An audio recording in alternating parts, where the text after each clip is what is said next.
Assalamualaikum warahmatullahi wabarakatuh. Salam sejahtera rekan-rekan mahasiswa dan mahasiswi yang dimuliakan oleh Allah Subhanahu wa taala, bahwa kita sepakat tetap memanjatkan puji dan syukur kepada Allah Subhanahu wa taala atas ridho dan izinnya. Hari ini kita dapat melanjutkan perkuliahan dengan mata kuliah hukum pidana.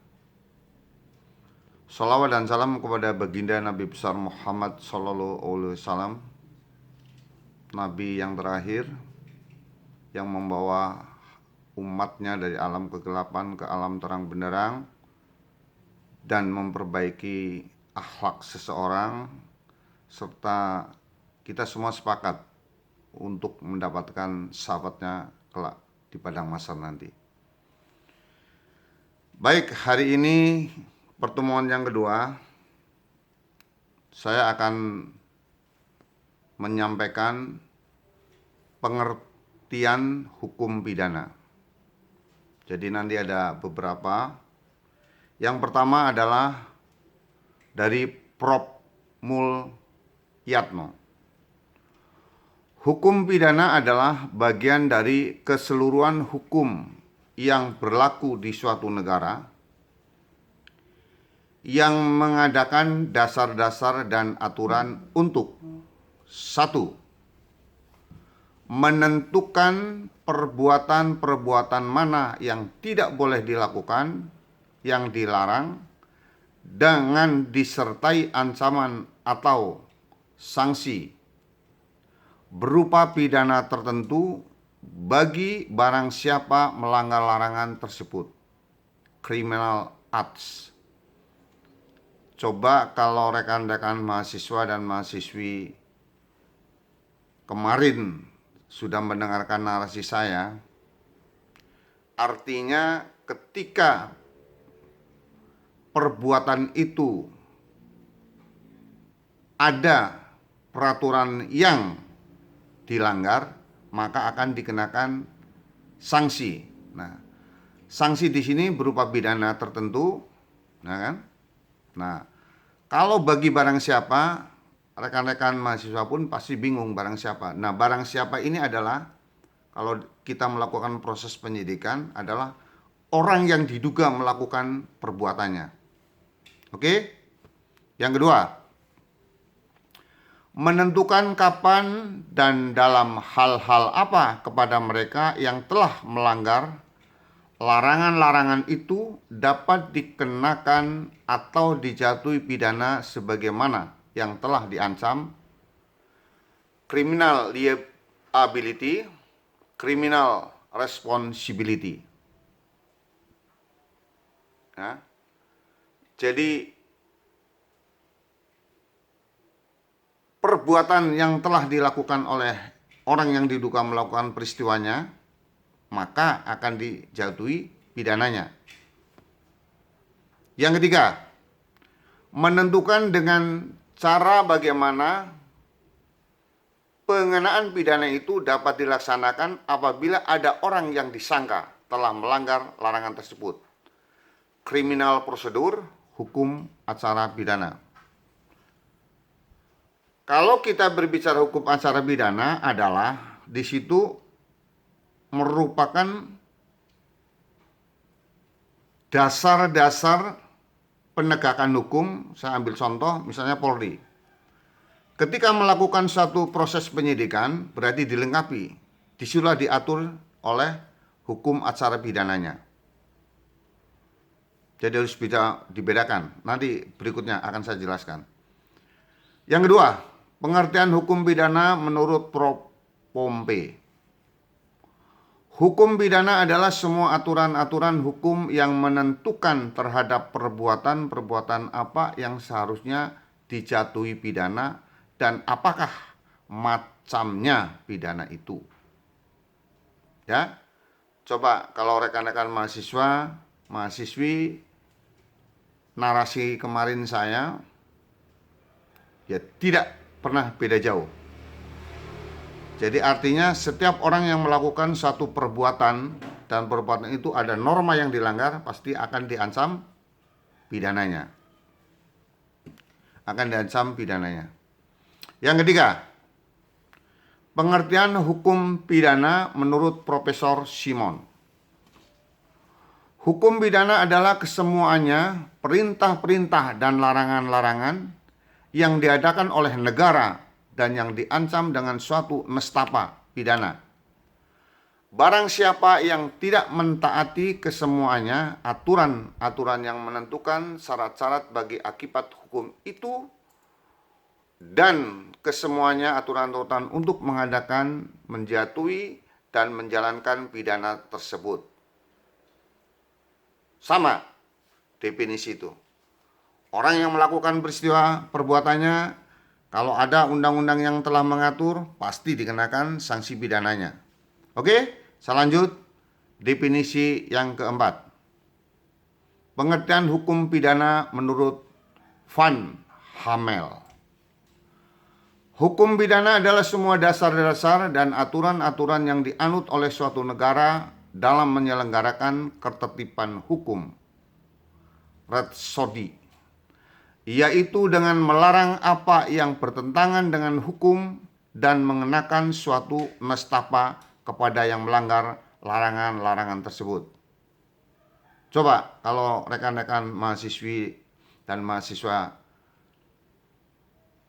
betul-betul mendengarkan narasi saya kemarin bahwa hukum di Indonesia itu memang ada 53 pendapat. Pada intinya sama. Siapa yang melakukan perbuatan, ada undang-undang yang mengatur, pasti akan dikenakan sanksi pidananya. Lanjut, pembagian hukum pidana. Hukum pidana material dan hukum pidana formil. Apa yang tadi saya jelaskan di event yang kedua, bahwa hukum pidana adalah yang mengatur orang akan dipersangkakan pasal apa yang akan dipersangkakan kepada si pelaku atau si pembuat perbuatan itu. Nah, sedangkan hukum pidana formil adalah hukum acara pidana yang mengatur tata cara bagaimana penyidik, jaksa, hakim melakukan pekerjaannya. Kalau ini tak jelasin nanti nggak kebagian berikutnya ya. Lanjut. Ilmu hukum pidana dan ilmu lainnya. Kriminologi, viktimologi, ilmu forensik, psikiatri kehakiman, sosiologi hukum. Kalau rekan-rekan mahasiswa dan mahasiswi pernah membaca, kriminologi merupakan gabungan dari ilmu hukum, sosiologi, psikologi, dan statistik, juga jurnalistik. Logi adalah ilmu, kriminal adalah perbuatan. Sedangkan viktimologi, ilmu yang mempelajari tentang korban dan pelaku, antara korban dan sistem peradilan, yaitu polisi, pengadilan, dan pihak-pihak tertentu. Jadi dalam hal penegakan mulai dari proses penyelidikan itu ada korban, ada orang yang melakukan perbuatannya, ada polisi yang melakukan proses penyidikan, dan ada hakim yang akan memvonis, dan jaksa yang akan menuntut. Nah, ini jelas banget. Kalau saya nggak jelasin mungkin sampai juga bingung. Nah, terus ilmu forensik. Ilmu forensik adalah ilmu pengetahuan yang digunakan membantu proses penyelidikan keadilan melalui proses penerapan ilmu sains.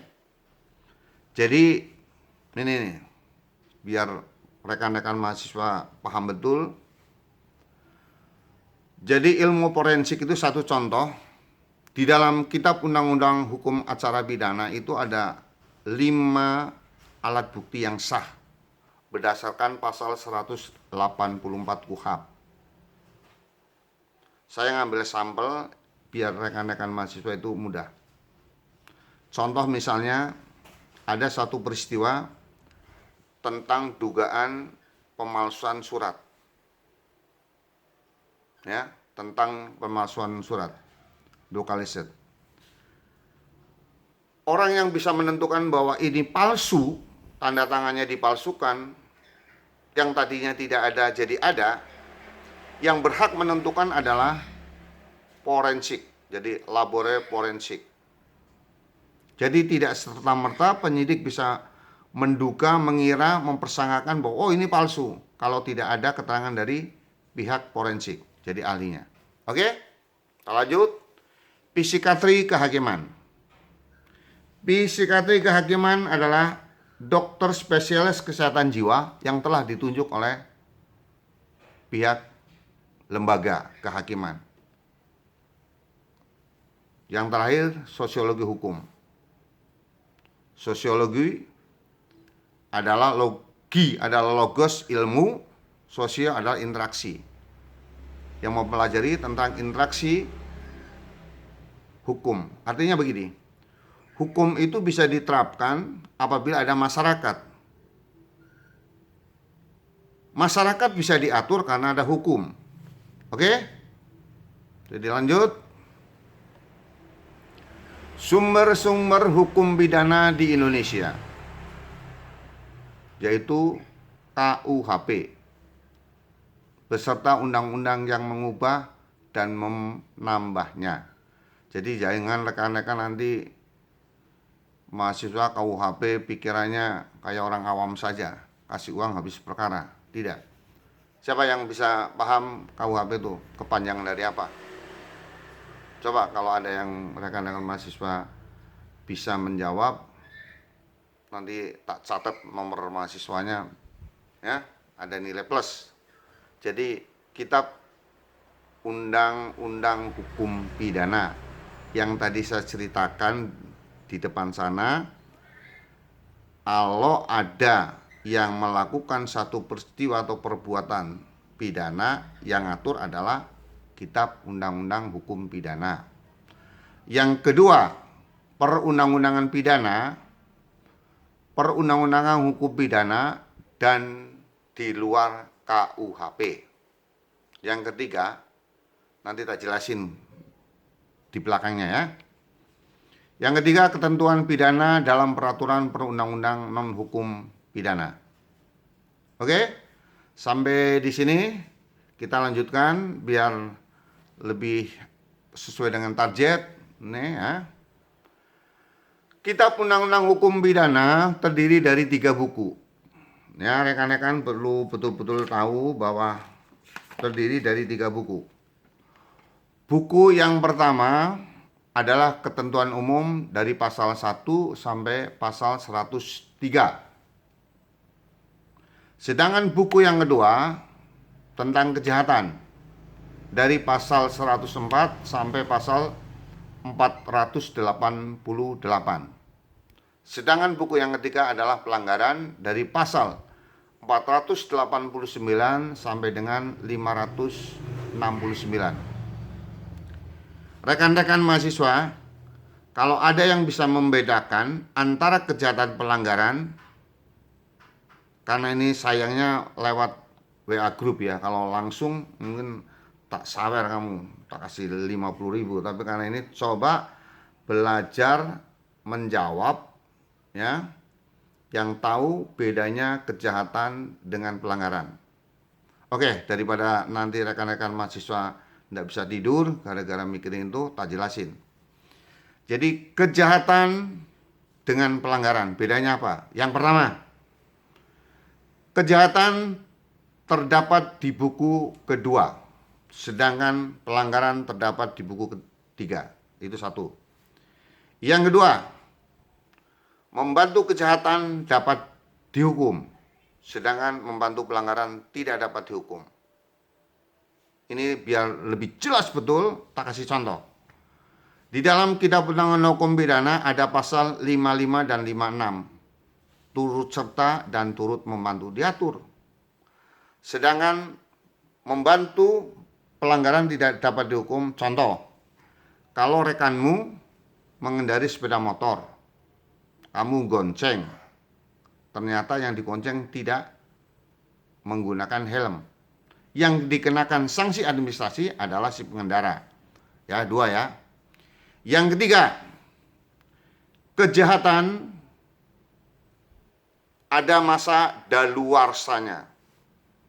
Sedangkan pelanggaran tidak ada masa daluarsa. Itu diatur dalam kitab Undang-Undang Hukum Pidana. Yang keempat, yang membedakan, melakukan perbuatan kejahatan, ancaman hukumannya jelas. Penjara, mati, bahkan kurungan. Kalau melakukan perbuatan pelanggaran, hanya sanksi administrasi. Yang kelima, kejahatan tidak bisa merubah nasibnya. Tidak bisa merubah nasibnya. Pasti dikenakan sanksi pidananya. Sedangkan pelanggaran dapat merubah sanksi. Coba sampean nih mahasiswa dan mahasiswi nih ya. Mungkin nih ya, kan tidak ada menjelaskan tentang ini. Jadi saya sebagai dosen pengampu hukum pidana, karena beberapa kali sekolah di dunia reserse, ini bisa membedakan dengan cara mudah untuk cara berpikir, apa sih itu pidana, apa sih itu pelanggaran. Nah, untuk berikutnya nanti akan saya jelaskan yang akan lebih menarik dan biar rekan-rekan juga tidak jenuh bagaimana cara berpikir, karena hukum itu merupakan ilmu sosial. Jadi tolong rajin-rajinlah membaca dari definisi beberapa definisi hukum, dipikir secara matang, dipahami betul, dan didiskusikan. Karena narasi saya yang pertama bahwa pendapat hukum di Indonesia itu ada 53 pendapat hukum. Baik, terima kasih rekan-rekan, karena ini sudah sesuai dengan target. Nanti untuk pertemuan yang ketiga baru mungkin saya akan jelaskan isi-isi kitab Undang-Undang Hukum Pidana secara rinci. Kalau memang ada sesuatu yang nanti tidak jelas atau belum dipahami, karena ini masih menggunakan dengan sistem grup WhatsApp, kelasnya masing-masing, tolong betul-betul sesuaikan. Terus yang kedua, ini begini. Kalau ada pekerjaan rumah, saya memberikan satu pekerjaan rumah. Apabila rekan-rekan mahasiswa dan mahasiswi dibuat, tolong dijelaskan kelompok 1, kelas A atau kelas E atau kelas B ya. Nama-nama kelompoknya A, B, C, D. Jadi jelas. Judulnya ini, penyusunnya ini, oke? Jadi jangan cuma hanya namanya, apanya, nggak jelas. Karena hukum itu jelas, konteksnya ini apa, larinya kemana, oke? Jadi kalau nanti ada pekerjaan saya sampaikan, tolong betul-betul perhatikan tata cara untuk atau sistematika cara membuat pekerjaan itu secara benar. Terima kasih. Wassalamualaikum warahmatullahi wabarakatuh. Mudah-mudahan Tuhan memberikan kemudahan dalam hal proses pembelajaran ini dan bermanfaat bagi rekan-rekan serta kelak nusa dan bangsa.